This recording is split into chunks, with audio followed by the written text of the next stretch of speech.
semua, Assalamualaikum warahmatullahi wabarakatuh. Welcome di channel Emril Media. Terima kasih teman-teman semuanya yang selalu support kami tentunya. Kita channel Emril Media, insya Allah akan konsisten menyampaikan informasi perkembangan program bantuan sosial dari pemerintah. Semoga setiap informasi yang kita sampaikan dapat bermanfaat dan memberikan pencerahan ke teman-teman sahabat sosial semuanya. Informasi perkembangan program bantuan sosial itulah tujuan dari channel ini. Nah teman-teman, hari ini kita memasuki pertengahan bulan September dan minggu ketiga bulan September 2025 ada beberapa informasi terkait program bantuan sosial itu sendiri. Jadi teman-teman sahabat sosial semuanya, semoga informasi yang kita sampaikan ini dapat bermanfaat tentunya. Jangan lupa ya di-share informasi terkait perkembangan program bantuan sosial ini. Apalagi teman-teman memiliki media sosial yang lainnya selain YouTube. Nah, jangan lupa nanti di-share ke media sosial tersebut. Oke teman-teman, kita menyampaikan 5 poin penting terkait perkembangan program bantuan sosial tersebut. Salah satunya itu bantuan beras bahan pangan yang telah ditetapkan oleh pemerintah dilanjutkan kembali. Nah, ada beberapa pencerahan yang perlu teman-teman ketahui terkait program bantuan sosial beras ini.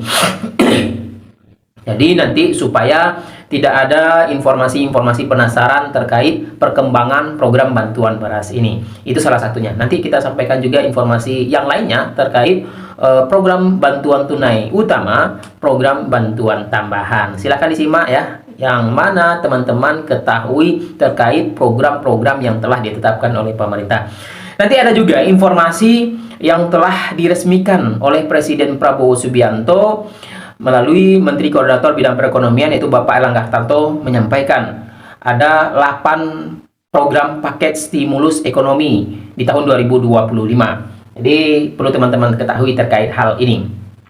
Sebelum saya lanjut, jangan lupa ya support kami terus tentunya dengan cara, apalagi kalau bukan, tekan dulu tombol subscribe-nya dan nyalakan lonceng notifikasinya. Terima kasih atas dukungan dari teman-teman semuanya. Langsung saja kita menyampaikan informasi perkembangan program bantuan sosial dari pemerintah. Yang pertama itu program PKH dan BPNT. Nah teman-teman, program PKH dan BPNT ini sudah disalurkan di tahap ketiga. Ada yang belum cair? Silahkan komen di bawah. Yang belum cair, pastikan terlebih dahulu akun 6NG-nya apakah masih terdaftar atau tidak. Karena saat ini pemerintah lewat Kementerian Sosial telah menyampaikan beberapa faktor terkait bantuan tidak dicairkan lagi. Salah satunya yaitu terindikasi memiliki saldo di atas 5 juta rupiah. Kemudian ada juga indikasi terlibat judi online, masuk dalam golongan desil 6 sampai dengan desil 10.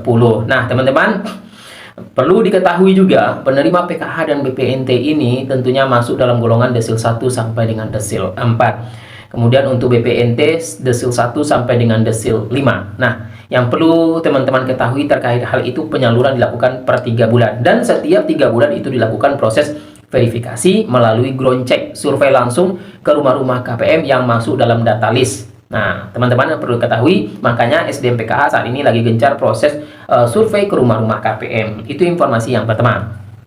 Informasi yang kedua terkait bantuan bahan pangan beras 10 kg yang mana telah diresmikan oleh pemerintah dilanjutkan kembali sampai dengan bulan Desember 2025 dan masih banyak tanda tanya terkait apakah bisa dapat lagi. Nah, pemerintah telah menetapkan total penerima 18,3 juta penerima manfaat. Kemungkinan besar ini masih dengan penggunaan DTSN. Itu pasti ya, DTSN sumber data seluruh program bantuan sosial. Namun yang jadi pertanyaan, apakah penerima PKH mendapatkan bantuan beras ini? Yang jelas penerima BPNT itu pasti mendapatkan program bantuan beras 10 kg. Yang jadi tanda tanya adalah penerima PKH murni apakah bisa mendapatkan bantuan beras ini. Nah, belum ada informasi lanjutan dari pemerintah. Yang jelas ketika bantuan sudah disalurkan nantinya, nah silakan dicek teman-teman, konfirmasi ke SDM PKH apakah terdaftar sebagai penerima bantuan beras 10 kg ini. Total penerima sama dengan tahap sebelumnya periode Juni-Juli, 18,3 juta penerima manfaat. Apakah masih dengan orang yang sama? Tentu data terus dilakukan proses perbaikan. Ada yang sudah mendapatkan tahap sebelumnya, bisa saja nanti di tahap selanjutnya tidak bisa mendapatkan. Karena memang mereka itu terindikasi beberapa poin tadi. Ketika sudah tidak mendapatkan bantuan BPNT lagi, maka bantuan berasnya tidak bisa didapatkan lagi. Akan masuk KPM baru, KPM validasi data baru. Jadi teman-teman sahabat sosial, bantuan beras ini disalurkan 4 bulan, dicairkan per 2 bulan, September, Oktober itu tahap pertama, kemudian November-Desember tahap kedua penyaluran bantuan beras total 40 kg. Selanjutnya informasi terkait program PIP anak sekolah. Nah, yang sudah melakukan aktivasi rekening terakhir di bulan Agustus 2025 silahkan dicek berkala ya. Ketika sudah terbit SK pemberian PIP-nya, maka saldo bantuannya akan terisi ke rekening penerima PIP. Jadi minimal itu 2 minggu setelah aktivasi rekening sudah bisa dicek bantuannya sudah tercairkan apa belum. Program PIP anak sekolah ini disalurkan bagi sekolah SD, SMP, SMA, ataupun SMK. Bahkan ada informasi sebelumnya yang kita dapatkan, program penerima PIP ini ditambah total penerimanya, sehingga anak TK kabarnya juga bisa mendapatkan program PIP anak sekolah dengan bantuan senilai Rp450.000. Mudah-mudahan ya informasi ini dapat ditetapkan oleh Kementerian Pendidikan. Jadi teman-teman, program PIP hanya cair 1 kali dalam 1 tahun anggaran. Yang sudah cair di tahun 2025 ini ditunggu di tahun 2026. Selanjutnya informasi yang perlu teman-teman ketahui yang mana telah ditetapkan oleh pemerintah, yaitu 8 program paket ekonomi tahun 2025 dan penyerapan tenaga kerja. 8 program ini yang pertama itu program magang lulusan perguruan tinggi, maksimal fresh graduate 1 tahun. Kemudian perluasan PPh 21 DTP. Yang ketiga bantuan pangan 10 kg beras. Kemudian yang keempat bantuan iuran JKK dan JKM bagi pekerja bukan penerima upah. Yang kelima program manfaat layanan tambahan MLT perumahan. Yang keenam padat karya tunai melalui Kemenhub dan Kemenpu, Kementerian Pekerjaan Umum.